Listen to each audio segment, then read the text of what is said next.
إذا معنا الآن الكابتن يوسف أثنيان أحد عباقرة نادي الهلال. يعطيك العافية كابتن. أهلا وسهلا. كابتن، اليوم أنت تحضر بشكل رسمي للحفل، قل لي وش مشاعرك وش حس فيه؟ والله طبعا مشاعري بالفرحة أكيد، وكلنا احنا كلاعبين سعوديين طبعا هذا شرف أن يكون متواجد بين إخواني طبعا اللاعبين، وفي النهاية طبعا هذه طبعا جميع النتائج اللي حصل عليها الفريق الهلالي، حتى أن وصل الهلالي في هالمستوى. يعني كل شخص عمل لهذا النادي يجب الواحد انه يشكره الشكر الجزيل، لانه الهلال الان صار هو المتربع اسيويا ونادي القرن طبعا، وهذا ما جاء الا بجهد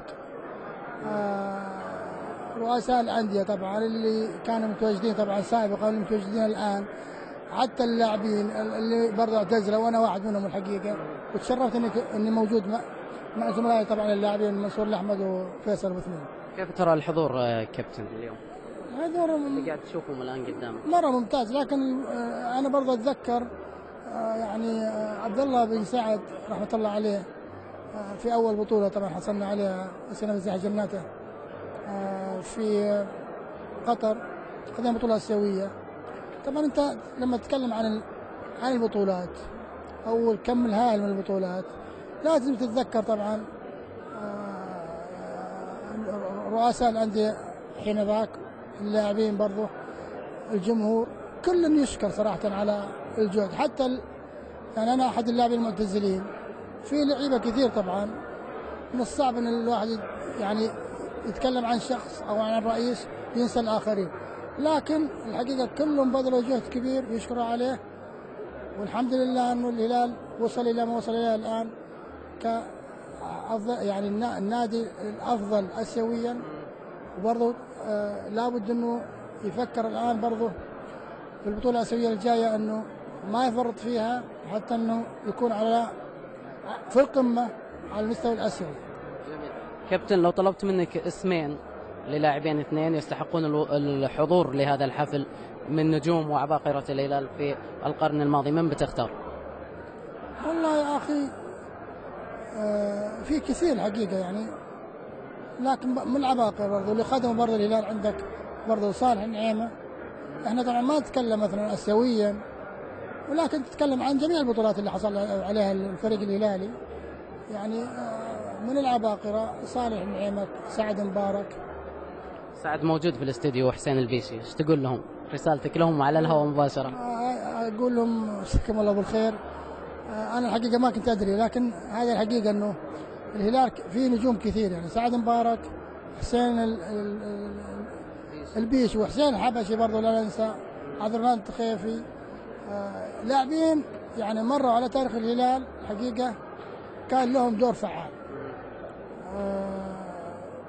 ما ودنا نذكر احد وننسى احد، رؤساء الانديه برضه لا ننسى كثير، يعني يعني اكبر يعني انا اتذكر ذيك الايام طبعا، واكبر رجل له طبعا دور فعال في الفتره هذيك طبعا لا ننسى الامير هادي بن عبد العزيز، الله يشفيه يا رب يا كريم، كان رئيس اعضاء الشرف.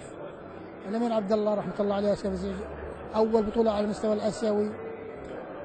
كثير يعني من الرؤساء الان، عبد الرحمن بن مساعد، قبلهم برضه محمد بن فيصل، عبد الله بن مساعد، جميع الرؤساء الحقيقه. انا ما ودي خالد بن محمد له برضه بصمات على المستوى الاسيوي، جهود اعضاء الشرف، الامير نواف محمد، الامير فهد بن محمد.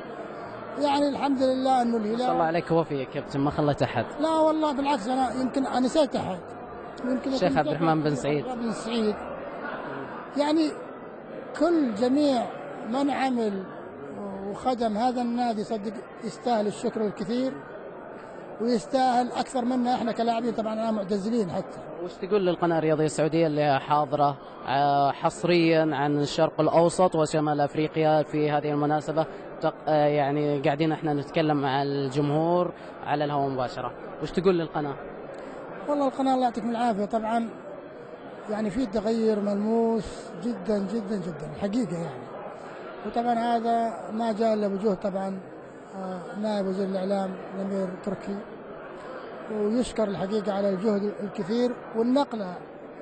يعني اننا نتكلم في الماضي لما احنا كنا لاعبين نجي يعني كان الاخراج والتصوير حتى المباراه يعني تكون كلاسيكيه جدا جدا. الان صار في تنوعات، صار في نقلات كثيره جدا، وهذا بفضل الله عز وجل ثم بجهد الامير التركي الحقيقه اللي خلى القناه السعوديه. وهذا مهم لان هذه واجهه المملكه العربيه السعوديه ليتلب، انها قناه سعوديه تبث يعني برا وتبث داخليا وخارجيا، اهتمامها طبعا في الرياضه بشكل عام.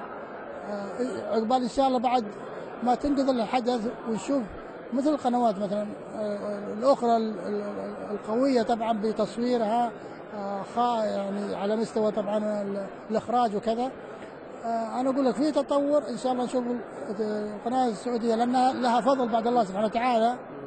في بداياتنا ذيك الايام انا او سعد او حسين البيشي او الحبشي او الاخوان كلهم، جميل. لما بدينا عن ذيك الايام ما كان في قنوات، فالقناه السعوديه الوحيده هي اللي كانت تبثنا احنا للجمهور. يعطيك العافيه، شكرا كبير يا ابو يعقوب. شكرا. شكرا.